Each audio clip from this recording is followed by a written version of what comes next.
हरे कृष्ण। एक ऐसा धाम जो कभी नष्ट नहीं होता, श्री कृष्ण स्वयं जिसका वर्णन करते हैं। आइए श्लोक पढ़ते हैं। परस्तस्मात् तु भावोऽन्यो व्यक्तो व्यक्तात् सनातनः यः सब सर्वेषु भूतेषु नश्यतसु न विनश्यति। जब संपूर्ण यह जगत नष्ट हो जाता है, तब भी एक धाम ऐसा होता है जो न कभी उत्पन्न हुआ है और न कभी नष्ट होता है। भगवान श्री कृष्ण इस श्लोक में एक अत्यंत रहस्यमयी लेकिन दिव्य सत्य का उद्घाटन कर रहे हैं।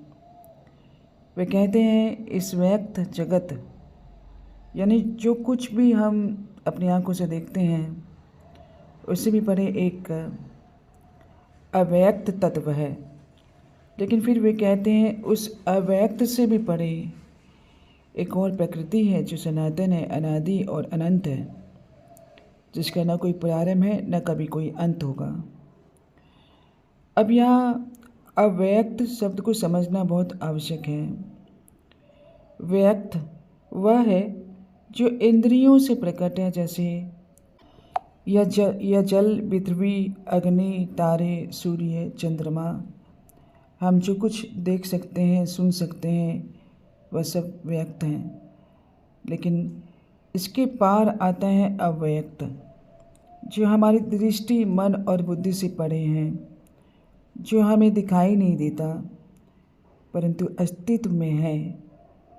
शास्त्रों में बताया गया है कि यह जो ब्रह्मांड है इसके चारों ओर 7 आवरण होते हैं: पृथ्वी, जल, अग्नि, वायु, आकाश, अहंकार और महत्त्व। इन सब आवरणों से परे जो धाम स्थित है वह है भगवान का निज धाम, गोलोक वृंदावन, जिसे हम आध्यात्मिक लोक कहते हैं। और वहाँ तक पहुँचने के लिए हमें केवल कल्पना नहीं बल्कि शुद्ध भक्ति और दिव्य चेतना की आवश्यकता होती है। भगवत दर्शन में एक सूक्ष्मता की यात्रा का वर्णन मिलता है। पृथ्वी से सूक्ष्म है जल, जल से सूक्ष्म है अग्नि, अग्नि से सूक्ष्म है वायु और वायु से आकाश, आकाश से मन और उससे भी सूक्ष्म है बुद्धि, फिर अहंकार, और इन सब से सूक्ष्म है भगवान और स्वयं उनका दिव्य धाम गोलोक। वह धाम अव्यक्त से भी सूक्ष्मतर है। वह हमारी भौतिक चेतना, हमारे मन और हमारी बुद्धि से परे है। वह नित्य है, शुद्ध है और कभी नहीं नष्ट होने वाला है। भगवान उस धाम की विशेषता अगले श्लोक में बताते हैं। अव्यक्तोऽक्षर इति युक्तस्य तमाहुः परमां गतिं यम प्राप्य न निवर्तन्ते तत् धाम परमं मम। अब भगवान श्री कृष्ण अपने उस परम धाम के बारे में बता रहे हैं जो केवल दिव्य ही नहीं बल्कि सर्वोच्च लक्ष्य, परम गति भी हैं। वे कहते हैं जिसे ज्ञानी जन अव्यक्त और अक्षर कहते हैं, वही मेरा परम धाम है।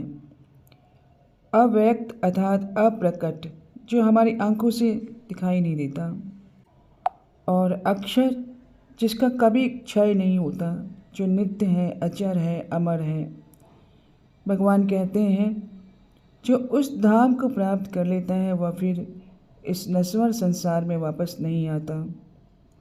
शाश्वत मुक्ति, जहाँ जन्म नहीं, मृत्यु नहीं, केवल शुद्ध प्रेम, केवल भगवान की सेवा होती है। शास्त्रों में बताया गया है गोलोक वृंदावन भगवान श्री कृष्ण का निज धाम। वहाँ पहुँचने के बाद जीव भगवान की सेवा में व्यस्त हो जाता है। वहाँ कोई शोक नहीं है, कोई राग नहीं है, कोई माया नहीं है। वहाँ केवल एक ही रस है, आनंद चिन्मय रस, जहाँ हर जीव भगवान के साथ प्रेमपूर्ण लीलाओं में भाग लेता है। जो उस धाम को प्राप्त कर लेता है फिर वो इस जन्म मृत्यु के चक्र में नहीं फंसता। पुरुष स्वपरः पार्थ भक्त्या लभ्यस्त्वनन्या यस्यानि तस्थानि भूतानि येन सर्वम इदं ततम्। भगवान अब यह स्पष्ट करते हैं कि उस परम पुरुष को कैसे प्राप्त कर सकते हैं, अतः स्वयं श्री कृष्ण को कैसे प्राप्त किया जा सकता है। केवल एक ही मार्ग है, अनन्य भक्ति। जो साधक भक्त एकनिष्ठ भाव से केवल भगवान श्री कृष्ण का स्मरण करता है, उनका नाम जपता है, उनकी सेवा करता है, वही भगवान को प्राप्त कर सकता है। यद्यपि भगवान अपने स्वधाम में विराजमान हैं, फिर भी वे सर्वव्यापी हैं। यह सारा जगत उन्हीं से व्याप्त है। हर कण में उनका अंश है, हर हृदय में उनकी उपस्थिति है। केवल ज्ञान, तर्क या योग से भगवान को नहीं पाया जा सकता। भगवान कहते हैं, मैं केवल उसी के लिए सुलभ हूँ जो अनन्य भक्ति करता है, जो हर समय मेरा स्मरण करता है। शुद्ध भक्ति ही वह माध्यम है जो जीव को भगवान के उस अविनाशी धाम तक पहुँचा सकती है। परम पुरुष श्री कृष्ण है। परम धाम उनका निज स्थान गोलोक और परम साधन केवल एक ही है, अनन्य भक्ति। जिनके अंतकरण में केवल भगवान बसते हैं, उन्हें यह परम गंतव्य सहजता से प्राप्त हो जाता है।